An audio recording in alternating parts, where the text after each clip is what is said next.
Folks, welcome back to week 2, episode 2 of Don and Slick's Picks. That's right, Slick. You had a pretty great week, right? 7-3? 7-3, can't complain. The debut of the Slick special seemed to be a hit with the customers. So we're back, week 2, looking on the quest for more free money. And there's plenty of it to be found. Now, folks, you might be saying, last week, these guys, you know, they were in suits. They broke down the door. We're still detectives, but we're undercover this week. We're looking a little more grimy. We're going in to get in deep with the D-Gens and the Sharps and the Vegas ones. So we got some different coats, some different outfits. But make no mistake, we are detectives on the hunt for free winners. And we got a nice fat slate again this week. Week 1, you know, we had a number of big comebacks. Bills' big comeback. Monday night, what was it? Three touchdowns in the fourth quarter, also from the Vikings. Kind of a wild week. The Luscious Lock. Stinker. I apologize for that. That's why I'm going undercover, though. Clearly, the Dolphins recognize what's going on. They stink. And then it's ironic because we were on the Maritime unit earlier as well. So we were. Couldn't even investigate the Dolphins. There's some more that needs to be done there with that suspicious line after that embarrassing L, Don. Yeah, that was horrible. But we're gonna bounce back. I'm not hiding from it. I had 4-6? Yeah, 4-6 week. Now the tale is old as the last 2 years. The spreads did great on the primetime games. Went 3 for 4. And the over-unders, I just can't fucking pick a winner. I lost every single one. It's a tale as old as time. We've said this before. Don't tail my over-unders just on the spreads. But if we can come together and agree on something, we nailed our prop. We nailed the Bills prop. James Cook cashes with a TD. Josh Allen cashes with a TD. I also, nervously enough, stepped down from the 2 for Josh Allen, but that hit as well, no? 2 for him, or? Did he? No, I think it was 1. Could have been 1. We're gonna have to wait. Let's recap. We had Coleman. We had Kincaid with the first one. We had Cook with 1. We had him with 1. So that's 4. That's 28 points right there. Yep. Josh Allen with 2 rushing touchdowns. 2. Yep. There you go. Yeah. Okay. So let's cheers to that. Yeah. Big winners. We're drinking red wine. Go Bills. Let's go. But let's not be gluttonous. We can't celebrate too long. We got a Thursday night game. And it's another real interesting one. A great NFC matchup. One of the teams was the Slick Special last week. It was. Yeah. It was, Don. And the Slick Special worked out, given what I said. You know, Detroit, with their lackluster end to their season last year, Green Bay dominated over there. And then another divisional matchup and a team that also got a dub. My fantasy quarterback, Jaden Daniels, going into Lambeau Field. The Packers 3.5-point favorites on the spread. The Commanders winning against the Giants at home, 21-6. Not too convincing, especially against a team where many people are saying has the worst quarterback in the league as of right now. The Packers looked really good against a proven team. I'm going to have to take the Packers on the juice line here at -3.5. Although, I'm going to have to take the under 48 points. I think we might see the Packers defense shut down Commanders offense. This could be a divisional, low-scoring game, intense matchup, Don. I agree, and Slick, this is either great news or bad news. If you're seeing things clearly, and I'm telling you, this is great news. If I'm bringing bad luck, this is bad news. But I am completely locked up with you. Packers -3.5 at home. Honestly, I don't smell rat line at all out of this. Normally, the home team, if it's an even matchup, gets 3 points as is. So getting a half point there, I don't feel bad at all. I think with their upgrade on the D-line, Micah Parsons, they're going to be able to contain Jaden Daniels pretty well. And under 48, yeah, I just think it's too many points for a matchup that's really going to be fought in the trenches. So that's a consensus pick. We're in complete lock. Let's go. Woogity, woogity, woogity. Bang. Let's go. Smells like free money.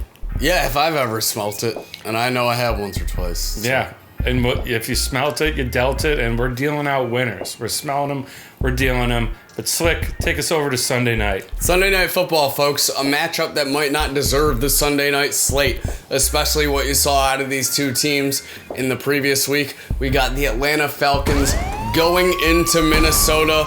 Don, the Vikings at a -4.5 spread. I know JJ McCarthy's totally your guy. So why don't you start us off here with the picks? Do you think the Vikings spread's a little inflated, over under 45 points? Listen, I'm going to start off saying I tweeted out that JJ doesn't belong in the NFL. He looked terrible for 3/4 of the game on Monday night. So no, to the haters, the people that got my replies saying, I was calling it too early. He's got a great receiving core. That's good for him. I just don't think he's there yet. And when it comes down to it, the quarterback matchup, the guy on the other side, this is a rematch of the 2023 college football playoff championship. Wow. Yeah, we had Penix. Washington and with Michigan. Washington. Yep. JJ with Michigan. Great call. Everyone knows I'm a Penix guy. I was keeping tabs on him last week. Now the Falcons lost to a divisional opponent in the Buccaneers, but they were there. Penix led him down the field, and Koo missed a field goal that honestly he should have made, and in years past he would have made, to tie up the game and send it out there. Penix almost 300 yards passing. He I think outdueled Baker Mayfield, at least from a statistical standpoint.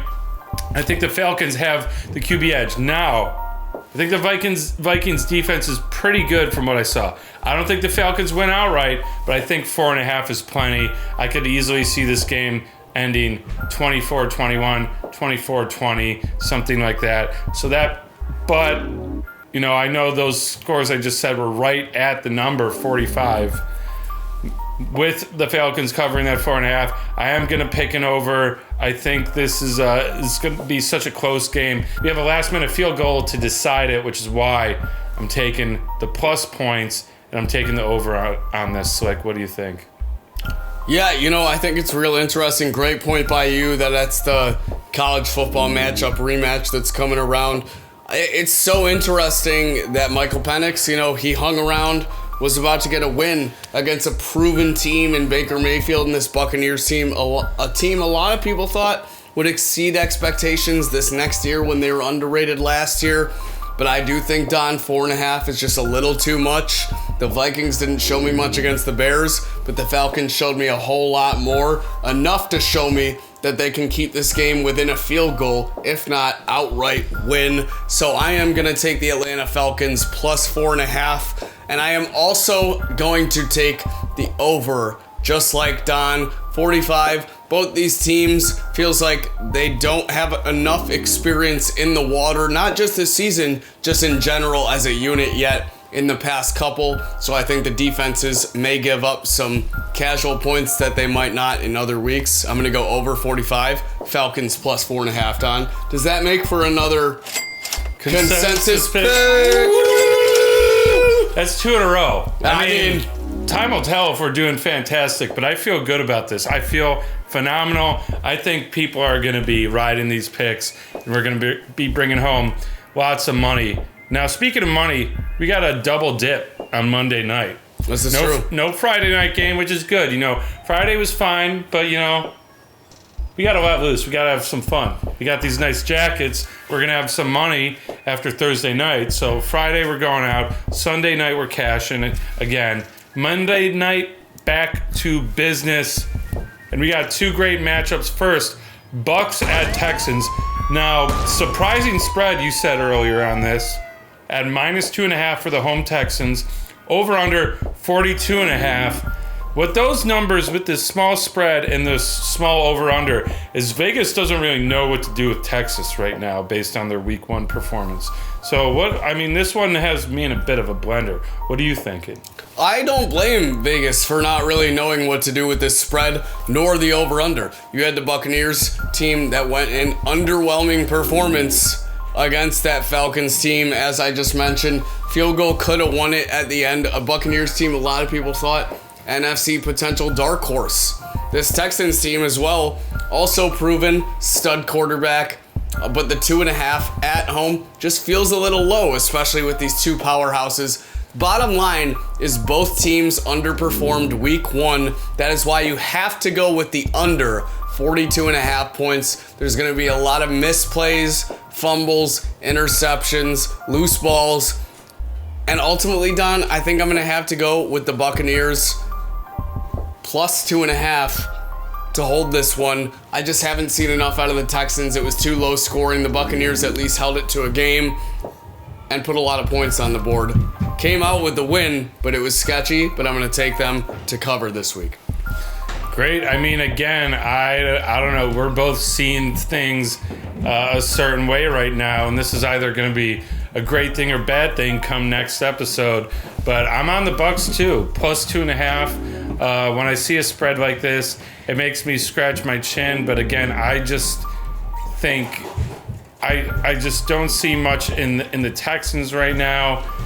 They were underwhelming game 1. If I'm getting 2.5 points, I think the Buccaneers can keep this close. And I'm also going with the under 42.5. I don't see... Yeah, I don't see much happening here. I mean, Bucs defense is real. I'm banking this whole pick on that. Their defense is great. Even with Penix, they were hard nosed at the end of the fourth quarter. So Bucs plus 2.5, under 42.5. My friend, we got 3 consensus picks in a row. All right. Hopefully that means we're going 6-0 rather than 0-6. Third time's a charm. Yeah, but it's always good vibes when we're not fading each other. And what's our second Monday night game? Second Monday night game. Don, this is crazy as well. Chargers going in to Vegas. No longer the Oakland Raiders. Vegas, the Starship. Chargers coming off a big week 1 win against the Chiefs in Sao Paulo. The Raiders with a huge week 1 win as well in New England.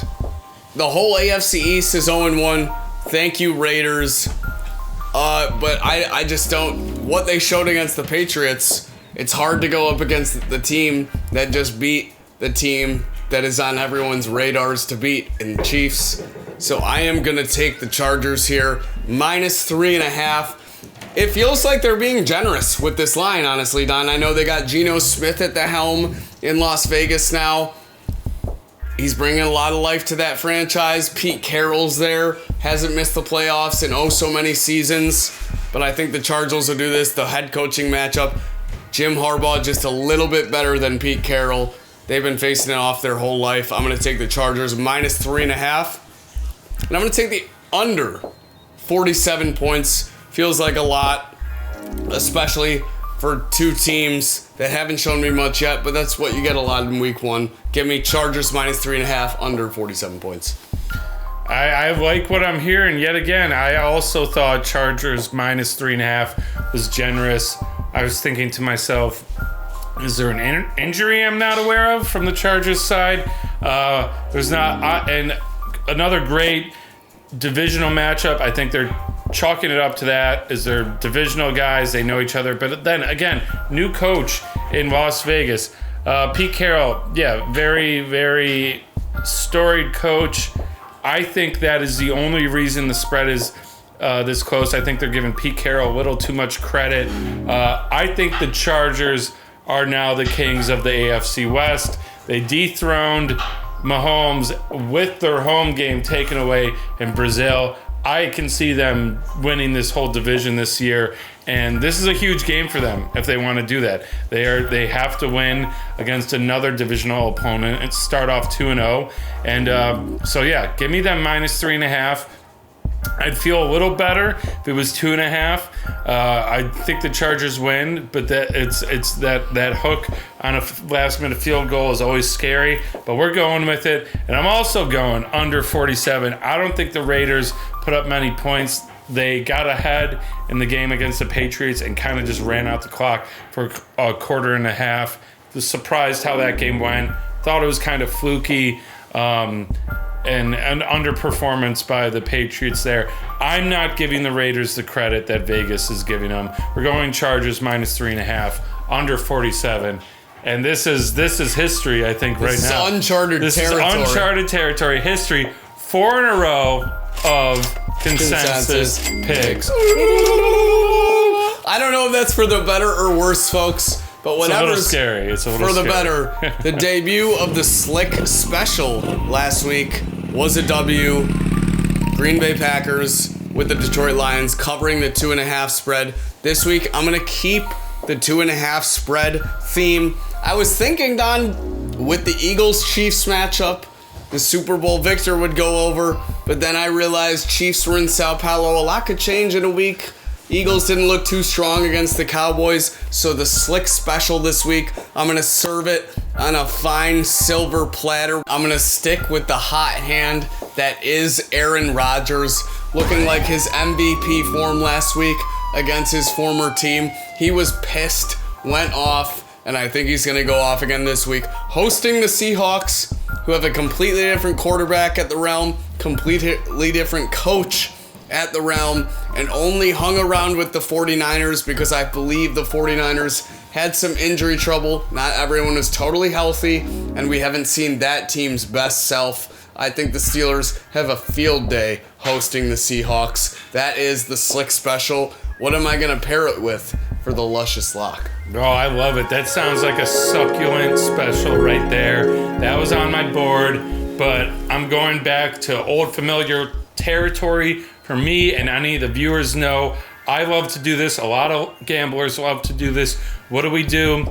We fade someone that we thought we overperformed week 1. Now, Colts. Daniel Jones puts up 30 points. Looks unstoppable. Beat Miami up and down the field. It was crazy. Everyone was wondering why is Colts favored in this game. Well, that's why. We're flipping the script this time. Broncos are at the Colts. Exact same situation. Or Colts were at Miami and favored. Why? Broncos are at the Colts and favored. Why? Well, I think the Broncos are pretty great. I think Vegas is saying, hey, listen, Colts are overperformed a little bit. Daniel Jones isn't going to be able to repeat that performance. And the public, the squares out there are saying, Colts +2? That's easy, free money. They just beat up on Miami, who's not that bad, right? Wrong. Miami is bad, and Colts aren't that great. I think they come back to earth this week. Broncos are going to cover that -2 on the road. And I'm not taking that cheese. We're learning from our mistakes last week. Instead, we're serving up the cheese. You got the special with the main course. We're pairing it with cheese. We're pairing it with red wine. And we're pairing it with winners for the people. Folks, tune in every Thursday afternoon where we're picking every primetime game. We're going to start throwing in some props as we get a little loose. It's only week 2. We want to make sure we're dialing in our algorithm, our model, and making sure we're sharp before we start firing off 10 more bets. That's responsible gambling. Gamble responsibly. Only bet what you can afford to lose. And Slick, that's been another episode of Don and Slick's Picks.